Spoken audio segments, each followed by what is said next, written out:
Good afternoon, fight fans. Welcome to the MMA preamble. Wait, no. It's the rearview mirror. It just feels like the preamble because it's only 6:22 my time, Central Time.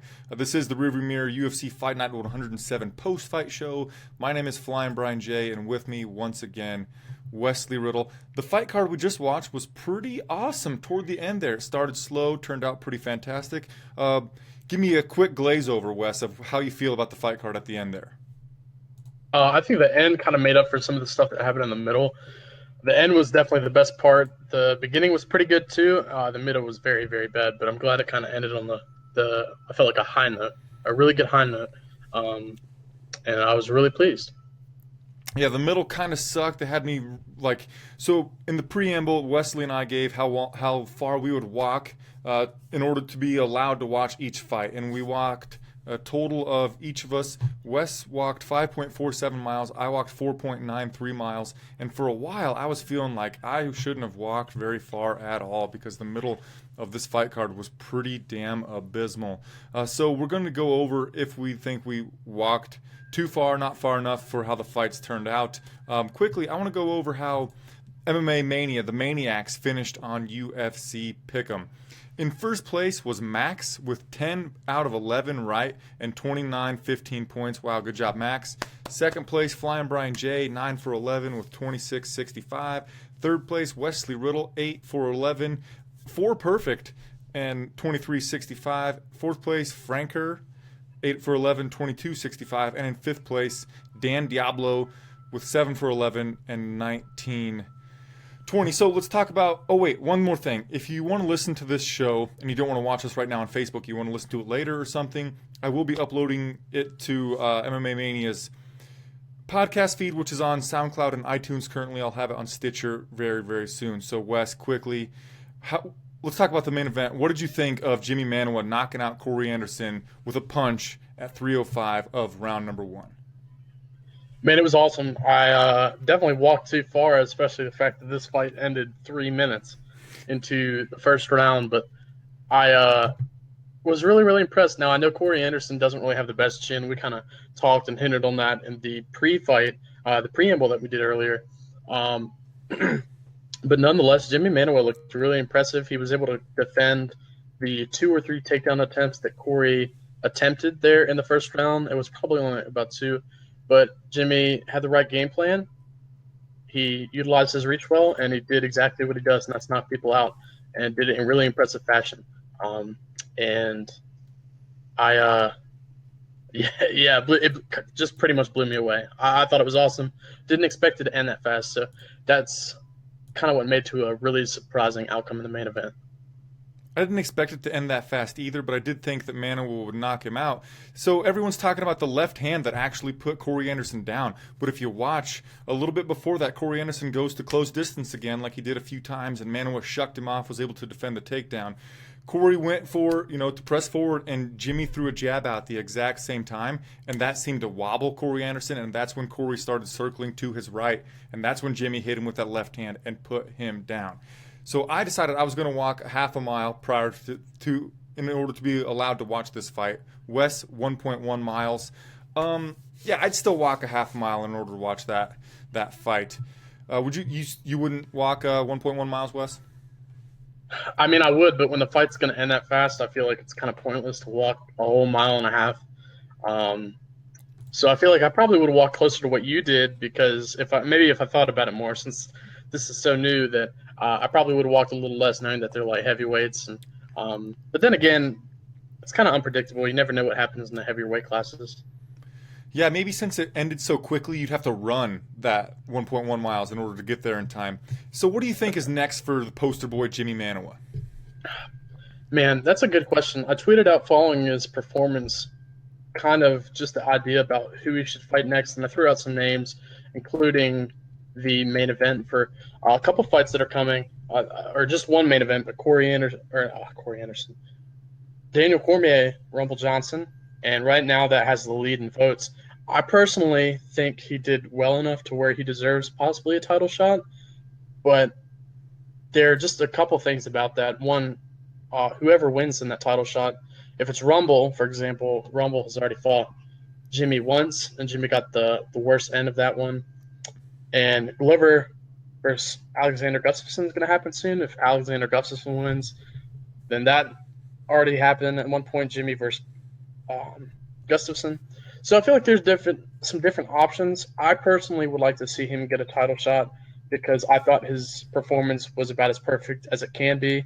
He looked sharp, he performed sharp, and didn't let his opponent have any really moments there in the octagon. So that's kind of my take on Jimmy Manuwa's performance and who he should fight.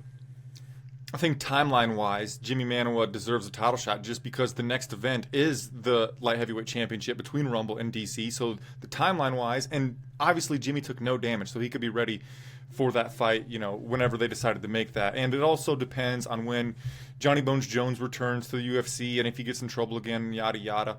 Christopher Flint says that he'd like to see the Gus rematch, but that's not going to happen, Christopher, because now Manuwa trains with Gus and they're buddies. If you looked at the pictures from when their hotel was on fire last night or they had to evacuate it last night, they went to another place and were sitting on a couch chilling and chatting it up, and they put that on Instagram. So they're buddy-buddy now. I don't think that they would do a rematch.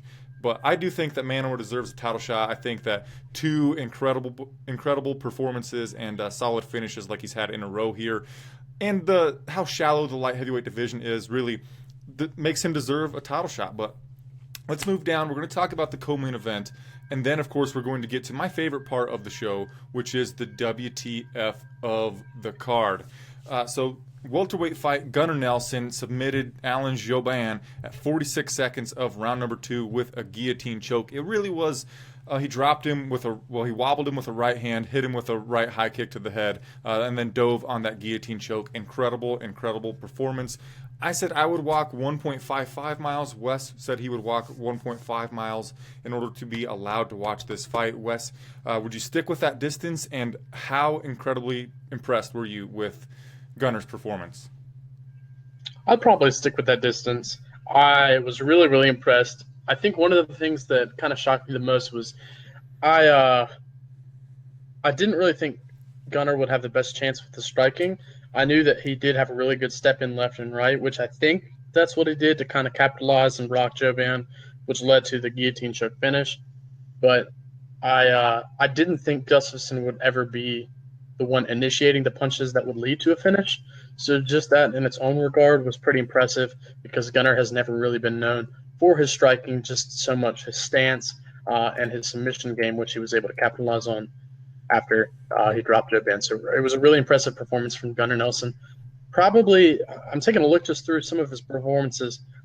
To me, I thought that was a little more impressive than the Tumenov win because Jouban had never been submitted before, and Tumenov had kind of showed holes in his grappling kind of all throughout his career. Just, I wouldn't say all throughout, maybe, but a few performances, like when he fought Nika Musoki, Ildemar Alcantara. So I felt like Gunnar Nelson's performance tonight was probably the best one of his career.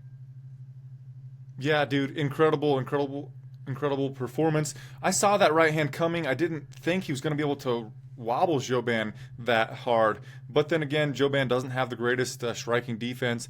Yeah, fantastic stuff from Gunnar Nelson. He even flashed a smile at the end there. He controlled Jouban in the first round, got him to the ground, got him in the mount. Didn't really do much from the mount, so I was a little skeptical of that. But then, yeah, that right hand, it was timed perfectly as Jouban was coming in. Gunnar timed his leap in with the right hand to really wobble him, finish that thing with a guillotine choke. Really beautiful how Gunnar was able to switch his hand position and really wrench on the guillotine choke. There was no way Jouban was going to get out of that thing. I don't know if I would walk 1.55 miles to watch the fight again, but maybe like a mile and a quarter. So I'm thinking about what's next for Gunnar Gunny Nelson. I'm going to pitch you two ideas, Wes. One, I think that Neil Magny would be a good spot. I don't think Magny has a fight lined up, and I think that's a winnable fight for Gunnar Nelson because I think he would out-grapple Neil Magny just like Damian Maia did to him. The second one, I don't know if people are really going to agree with me, but hear me out. I want to see Gunnar Nelson fight Stephen Wonderboy Thompson. The reason for that is Gunnar implements that karate style of offense with those diving in kicks and punches like he put Alan Jouban down with. And then also, I think that Steven has a clear detriment in his game on the ground, which is the grappling. So it could be a fun fight on the feet. It'd be a tough test for Steven Thompson to defend those takedowns. And then if he does get into the ground, I think Gunnar, like he does with most people, would smother him. But I don't know if that's a favorable matchup for Steven Thompson or if the UFC would make it. But what do you think about Steven Thompson versus Gunnar Nelson? Out of the two options, I actually think that one's a little bit better. I am kind of just thinking about Steven Thompson now that he's lost pretty well. The first fight, of course, was a draw. And then the second fight that he had with Woodley, he lost, which was a very, very close fight. So I know a lot of people want to see Steven Thompson thrown right back in, right there at the top of the division, and fight maybe somebody like Robbie Lawler. But I'm not sure if that's really the best idea, because if one of those two were to lose, their stock would kind of lower just a little bit, and then they'd be put so far, not too far down, but far down enough to where it kind of just kills off somebody that could get a title shot rematch at some point. So I honestly think that a match between Gunnar Nelson, with him on the rise right now over two pretty decent strikers that have a lot of power, and with Steven Thompson coming off these two losses, that might actually be the perfect fight to make, because they're kind of right there. Where Gunnar's having momentum, Thompson's kind of losing it just a little bit, and a win for either one would put them right there at the top. And you said it too, Thompson does have a couple holes in his grappling abilities, and Gunnar could be the guy to expose it, so I think that might be the perfect fight to make. Yeah, I think it'd be just fun stylistically. Perhaps it doesn't make a lot of sense rankings-wise or make sense for Steven Thompson, but Wes, it's time for my favorite portion of the show. Let's get into our WTF of the card. Do you want to go first, or you want me to? I'll let you go first. Then I'll see what I choose. All right, I'm going to give my WTF of the card to. It's going to be a positive WTF, and it's Brad one-punch Pickett. He was in his swan song. He got TKO'd from head kick and follow-up punches from Marlon Vera at 350 of the third round. And my WTF goes to how much respect was shown between these two men after that fight was over. Marlon Vera said when he was 17 years old in high school, he was watching Brad Pickett defeat Demetrius Mighty Mouse Johnson, and then Pickett was showing respect back to him. And then Pickett was crying in the octagon, was really broken up, real emotional, and then left his, I don't know what kind of hat it is, but it looks goofy to me, left his hat in the center of the octagon, and the whole situation there left me in tears. And I was like, WTF, guys? You're going to make a grown man cry? But yeah, so emotional shit. Wes, what's yours now? I like that one quite a bit, and also kind of going off that one, I feel like somebody else did. I'm trying to remember who it was. Do you remember? Was it Brad Scott? His win? Yeah, that was emotional. So just kind of both of those were pretty tough to watch. My WTF, I guess it's kind of stealing what you had said earlier, but I feel like we both kind of noticed it throughout the card. Was the I don't know which referee it was, but it was one of the referees who I think refed both the Leon Edwards Vicente Luque fight and the fight between, was it Arnold Allen, Makwan Amirkhani? Is that right? Yeah. Mm-hmm. The referee that whoever it was reffing those two fights had some of the fastest stand-ups or wanted to have some of the fastest stand-ups I feel like ever in mixed martial arts.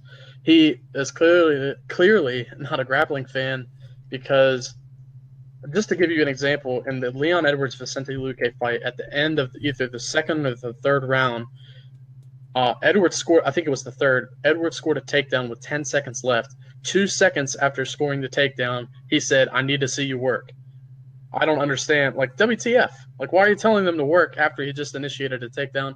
And also in those exchanges, they were active. They were looking for changes in posture and positioning. They were trying to land strikes or trying to adjust and control the fighter that's on the ground. So it just didn't really make a lot of sense to me. That's my WTF, man. Yeah, that guy obviously hated grappling. I think there was even a time when Vicente Luque was in half guard working for a Kimura or something, working for some type of submission from half guard, and the referee stood him up. And it's like, really, guy? Okie doke. Anyway, moving on about talking about this fight card. I already mentioned what I thought about Marlon Vera head kicking Brad Pickett at the end of toward the end of the third round and picking up that victory. It's kind of how I expected it to go.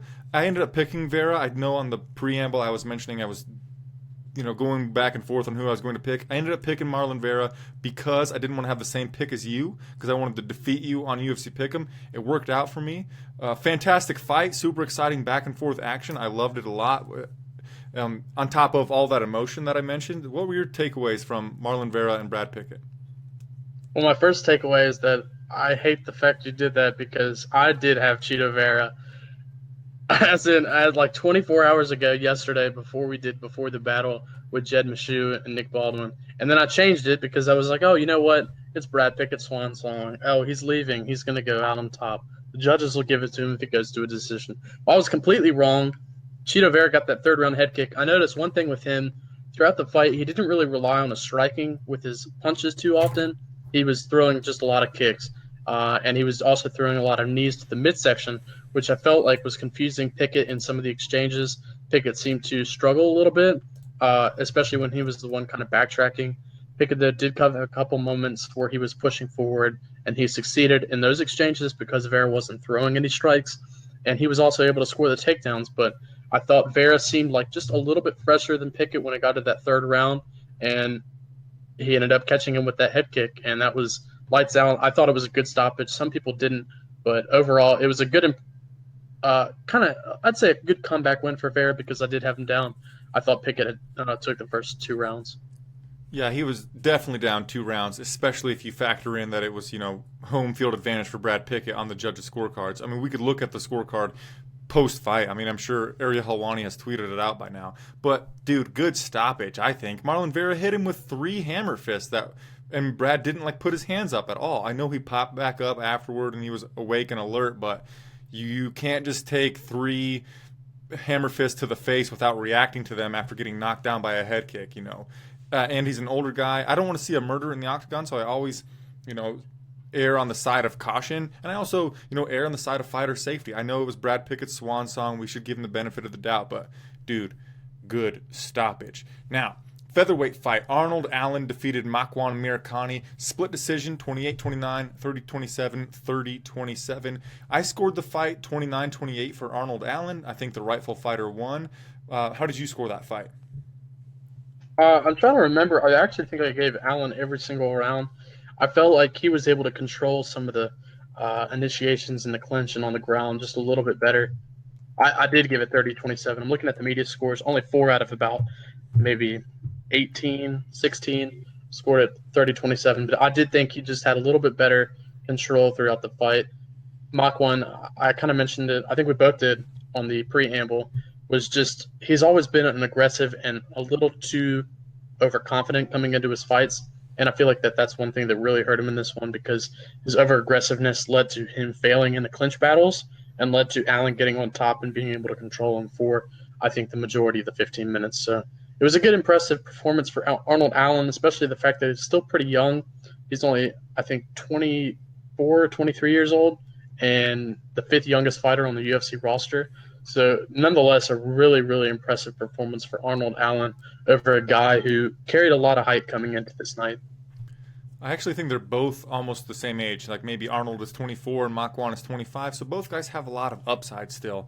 I didn't like that Makwan seemed gassed. Like he got visibly tired at the very beginning of round number 2. I didn't like that Arnold Allen showed a lot of lapses in judgment, a lot of lapses in his fight IQ. He could have had a dominant position, but instead he would go for low percentage submissions, then get himself put on his back against Makwan. Now, of course, it didn't cost him the victory, but going forward, if he's facing a guy who's equally as talented as he, equally as well-rounded and as athletic, I'm going to pick the other person because I just do not trust Arnold Allen's fight IQ. Yes, that was an impressive performance, fantastically fun fight. Speaking of which, I said I would walk a half a mile, and you said you would walk a quarter mile. I'm cool with a half a mile. What do you think about your quarter mile? I'd stay with it. I couldn't move it up because it was a really exciting fight. Could have been a fight of the night contender, but I'm not sure if it'll get a bonus. But I'll stick with the quarter. Yeah, quickly, we're done with the main card. let's give out our performance bonuses. And because there's not a lot to talk about on the prelims, because there wasn't a ton of action that was exciting, that's really memorable. Like after today, you're probably not going to remember it too much. So let's give our performance bonuses. I'm going to tell you right now, I'm not giving a fight of the night. I'm going to give out 4 performance bonuses. Wesley, go ahead and give me yours first. Sure. I actually tweeted this out earlier. I didn't give a fight of the night either. I gave my 4 performances to Jimmy Manuwa and Gunnar Nelson, Cheeto Vera, and Mark Diakese. I feel like all 4 of them deserved it. I'll real quick say, if I were to give one fight of the night, I would consider one of the first 2 fights, Lena Landsberg, Luque, poodleova, and Brad Scott Askham, maybe Arnold Allen, Makwan Amirkhani. All 3 of those are, if they are considering giving a fight of the night, are worthy of the bonus. Yeah, I'm giving the same exact performance bonuses. The 4 finishes on the card deserve the bonuses. If, like you said, if we were forced to give a fight of the night, I would give mine to either Lena Landsberg versus Lucy Poodleova, but more than likely I would give it to Arnold Allen versus Makwan Amirkhani. But since that fight, like I would give it a B-, not an A. I don't think that it deserves a fight of the night over those 4 fantastic performance bonuses. So let's talk about the next performance bonus that we haven't touched on already. Mark Diakese finishing Teemu Packalén with a KO punch, stiffened him up like a statue, made him all wooden, just like it made him turn into Terry Edom versus Edson Barboza type of shit at 30 seconds of round number 1. Holy moly, this man is marketable. This man is incredibly exciting to watch. Fantastic performance. Wesley, I want to talk about what's next for this guy because I feel like he needs a top 15 opponent next. But what do you think about Mark Diakese's performance here? Man, dude, it was spectacular. I think before the fight and also here we kind of talked about how he is a marketable guy. He is a very, very entertaining fighter and has a bright personality, and all those matched together really well for his performance. He went out there, did so first off, he didn't touch gloves. The second thing he did was he did like a spinning wheel kick. And the third, he just did a bunch of different things. I'm not going to explain it. And then was able to get a pretty vicious one shot with the right hand knockout that laid out Teemu Packalén like no one has ever done before. And it was an unbelievable performance from him, especially the fact that that might have been the fastest knockout victory or finish of his career. I think he definitely has potential in the UFC. I feel like that this guy should be talked about, maybe not so pushed, because one thing that has happened a lot recently are that the fighters who do have potential get pushed right into the spotlight. Diakese does have a lot of potential. Maybe give him maybe 1 or 2 more fights before you give him a ranked opponent, but he's definitely a marketable guy. And I know for me personally, I'm really excited to see him get back in the octagon. Absolutely. Super excited. I mean, he took no damage. That was a 30-second fight. I'm super excited to see him back in the octagon. Let's talk about what's next for this guy. Yes, he threw a ton of spinning shit. We know he has fantastic grappling ability. I love his red mohawk. The interview between him and Dan Hardy was pretty fun where he said he's the best in the world. He probably said that 6 times. I don't believe him necessarily, but I believe that he should fight some of the best in the world in the top 15. Now, Wes, I know that Kevin Lee recently called out Khabib the Eagle Nurmagomedov, and Kevin Lee probably deserves to be moving up the ranks as well, but I'm a selfish fight fan, and I think that I want to see Kevin Lee versus Mark Diakese next. The reason being, I think that both of them are explosive young dudes with solid physiques, great ground skills, and I think it'd be a fucking incredible performance, an incredible fight to watch. What do you think of that? Man, I think it would be an awesome fight. I just always worry about, I feel like in situations like that, possibly killing off somebody who could, for 2 guys that are kind of marketable in a way, and having one suffer a loss. But then again, it's important, especially for those 2, I feel like, to have a loss earlier on in their career than later, because they're going to have a chance to grow. And that actually might be a great fight to make. I did think that I read in the last article that I did for matchmaking that I think Khabib should fight Kevin Lee, but then again, this could be a perfect fight to make, and I like your suggestion, man. Rustam Tiger Khabib versus Kevin Lee, you think? I thought that was a good one. I actually saw on Twitter at one point, Khabib started calling him out, saying that he had offended his home country, saying that just a bunch of stuff, and he said he wanted to test Kevin Lee's wrestling. So I thought that was a good suggestion because they kind of started to build up this animosity between each other. Yeah, perhaps. Or moving back to Diakiese, what do you think about? Is Gilbert Melendez in trouble or something still? I don't think. Well, he was in trouble, but then he didn't he come back and fight Barboza? Well, anyway, he's ranked 13th right now, and I think that'd be a good little stepping stone into the top 15 for Mark Diakiese. I would pick Diakiese to win that fight. That'd be an interesting one to see. I think I might too. I think that would be a good one to see.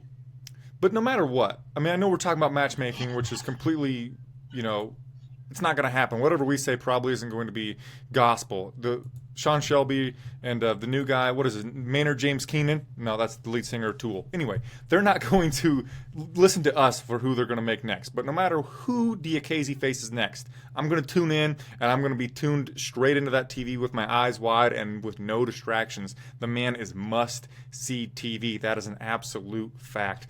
Next thing I want to talk about, basically the next most exciting fight on the card, or maybe exciting performance. I'm going to skip around here, and I'm going to go to Joe Duffy versus Reza Madadi. There were a lot of moments in this fight where Reza was kind of being silly. We mentioned this off air, so tell the listeners about how Reza was being a goof. Well, one of the reasons he was, and this was a possible WTF contender, was that Madadi was calling on Joe Duffy in exchanges, especially later on in the fight after Duffy was fighting very, very technical. And I know he wasn't engaging in a huge war of a battle, and I think that's what Madadi wanted because maybe he was hoping to clip him. But Duffy, for the most part, was dominating him and getting pretty much encouraged to beat the guy up that he's beating. So I thought it was a little weird. Joe Duffy, though, did have a fantastic performance. I think one of the most important moments in that fight came in the first round where Reza Madadi was able to initiate a takedown, which is kind of the game plan that he had. But I think it was the second one he got. Duffy was able to reverse it, and he got on top. And I don't think Madadi expected that. And I feel like that was kind of the beginning of the end because if Madadi kind of worked maybe that first and second round a little bit smarter and a little better with takedowns, he could have got a victory or could have been able to weather out Duffy and exhaust him over the course of the 15 minutes. But just made a tactical error there in the first, and Joe Duffy capitalized, looked fantastic on the feet. Really impressive performance for Duffy. And I'm curious to see kind of what he's going to do now that his contract is, I guess, out as of now. Yeah, his contract's out now. He's a free agent officially. I hope he re-signs with the UFC. Since the time where he went for the patented TriStar knee bar submission or leg lock to reverse position on Reza, yeah, like you mentioned, he really took over. He did put on a striking clinic, but we know that Reza isn't the best striker. Reza is a grappler. He's a ground specialist. He wants to get on top of you, work some ground and pound, work positional control. I feel like Duffy could have let his hands fly a little more, and he could have searched for that finish against Reza. Yes, Reza is, always dangerous. Everybody's dangerous, with those counter strikes, which Reza was looking for by calling Joe Duffy in to brawl. But, man, in the last fight of your contract and you're going to be a free agent, I feel like he could have poured it on there and maybe got a finish over Reza and had a better bargaining chip. So I think that he missed out on an opportunity there. I really think that he could have turned it on and finished Reza, but I don't know if there's a terrible amount that we need to talk about other than that. I guess Ian Entwistle retired. Did you see that? Did he really? Yeah, for the second time in a row, Ian Entwistle was taken to the hospital because he had a tough weight cut trying to make 135 pounds. He's a shredded dude. Of course, he was scheduled to fight tonight against Brett Johns. But, yeah, after he missed weight tonight, after he was taken to the hospital, he announced his retirement from mixed martial arts. Wow. I didn't know that. I'm trying to find it, but I feel like I'm not really surprised. I think that might have been the best. I wouldn't even say it might be the best. It probably is the best decision for him, knowing the fact that he has missed weight and that if you looked at him in the weigh-ins yesterday, he did not look good. It was honestly kind of scary to see him step up onto the scale. He just looked ready to fall over and pass out. So I think that might be the right decision for his health and his family and his future. But kind of unfortunate the circumstances really didn't work out for him. Yeah, I don't know why he doesn't just go up to 145 pounds, Unless he's undersized, but I feel like that would have been something he could have tried unless there's something we don't know about. But it's kind of there's some unknowns there. I don't know. Maybe he'll be back, but maybe he's not that old of a guy. Is he? I'm trying to look. It's taken off of Fight Metrics, so I can't see. I don't know how old this guy is. But anyway, so 30. He's 30. I mean, he's not terribly old, but something like Frankie Perez recently, he retired and then came back, but he's, not terribly old. He still has his wits about him. I mean, you got to win in the biggest promotion in mixed martial arts, right? So maybe right off into the sunset. So that's whatever. So I wish Ian Entwistle the best in his retirement. Other results: Francimar Barros avenged a loss to Darren Stewart, 29-28 decision across the board. Timothy Johnson split decision over Daniel Omielanchuk. Not the greatest fight in the world. Timothy Johnson basically controlled Daniel Omielanchuk. Leon Rocky Edwards defeated Vicente Luque, beat him in all areas of the fight. Brad Scott defeated Scott Askham, basically Brad Scott with faster hands than Scott Askham. Wes, which one of those results would you like to touch on? We can maybe. I'm trying to think real quick. Definitely not the Barroso Stewart and the Timothy Johnson Omielanchuk fight were kind of the very Debbie low Downers points of the card. afternoon. Yeah. Yeah, they just kind of brought and slowed down the momentum, which kind of made the rest of the card just a little bit harder to watch. I feel like it kind of picked up at the Arnold Allen and Mirkani, but those two fights were kind of hard. I thought personally the Scott Askham fight, the Bradley Scott Askham fight was exciting. I felt like they both had a variety of exchanges in the fight where they had moments of having each other hurt. Bradley Scott. I need to split it up. Bradley Scott had a knockdown there in the first round. Askham was able to pour on some advantages when he had in the clinch. He was able to land a couple knees here and there. And I think Scott's volume and some of his upper body movement kind of led to him getting the victory in this one. But I thought that was personally maybe one of my favorite fights of the night. Maybe not the best fight of the night, but one of my favorites. What we thought was going to be our favorite fight of the night was Leon Rocky Edwards versus Vicente Luque. It turned out to not be that great because there was a lot of stalling against the fence. Vicente seemed to gas out early. I think a lot of it had to do with Leon Edwards attacking Vicente's body over and over. But Leon, I think he's a real young guy, maybe 24, 25 years old, showed a really well-rounded skill set, super fast hands, very dynamic on the ground, looking for submissions, looking for takedowns. He called out Donald Cowboy Cerrone. Is that a fight you'd want to see, Wes?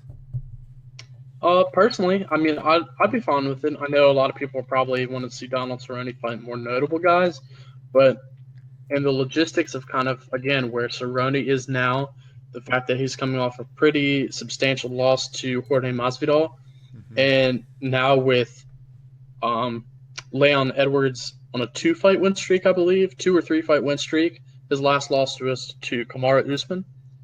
Take that back, a 3-fight win streak. And the fact that one was over Luque, who I feel like people counted him out. Luque had a few fantastic performances in a row. And Albert Tumenov, comeback win, and Tumenov's not even in the UFC, but was a very, very impressive striker in his own regard. I think Leon Edwards versus Cowboy makes some sense. It makes sense stylistically and ranking-wise, probably. But I don't think that he's going to get it. I don't think that he's a big enough name for Cowboy Cerrone to fight. I know that Cowboy's name alone draws the eyeballs. Also, I think Cowboy's going to take some time off after that loss. He fought a lot in a row. The dude has a lot of money. I think that but basically I just think he's too high a caliber, too big of a name for Leon Rocky Edwards at that time. But I do give props to Leon for giving that call out. Last thing that we should touch on, Lena Landsberg versus Lucy Poodleova. Fun fight. You messaged me the first round kind of sucked, but from that point on, it really turned up. Lena attacked Lucy's body, hurt her a lot early, but then later, Lena looked tired, and Lucy was teeing off on Lena's face. Good golly, Miss Molly. If that fight would have been like an extra 2 minutes long, I feel like the lengthy strikes from Lucy would have probably TKO'd Lena. And Lena's face, I forget, it was probably her right eye, was disgusting. She looked like an alien, man. That fight was not too bad, right? Yeah, and especially the fact that we said we wouldn't walk any. I said I think I'd walk 3 feet to open my door, or 3 steps to open my door. I'd rewatch it. It was an awesome fight, a really good battle, and one of the best fights on the card. Definitely, I thought brought the most brutality On the card, just the fact that they both had a lot of exchanges, but I had no real high expectation for this, especially the fact that it was a rematch, and I never saw the first fight they had. But obviously, this was a really good one. I did see a tweet though from Lucy Poodleova afterwards, and she said that like I sent that bitch to the hospital, even though she got the win. Um, and Lena was like kind of respectful to her in the post-fight interview. Lucy apparently didn't really like it, and I think she disagrees a little with this decision. But if you look at just the damage, I mean, Lucy did quite a bit. Yeah, I mean, we're talking Pride rules versus, current UFC unified rules. I mean, Pride rules, obviously, Lucy Pudilova won that fucking fight. Even Lena Landsberg admitted that Lucy won the fight based on the damage done toward the end there. I mean, Lena said, when they're doing the post-fight interview, they're like, Dan Hardy was like, Lena, so that fight happened, you kind of got beat up at the end, but you won the first 2 rounds. What do you think of it? And she's like, well, I think that Lucy is actually the winner of that fight. So yeah, man, we both said we wouldn't walk at all in order to be allowed to watch that fight. I would walk a half a mile to watch that fight again.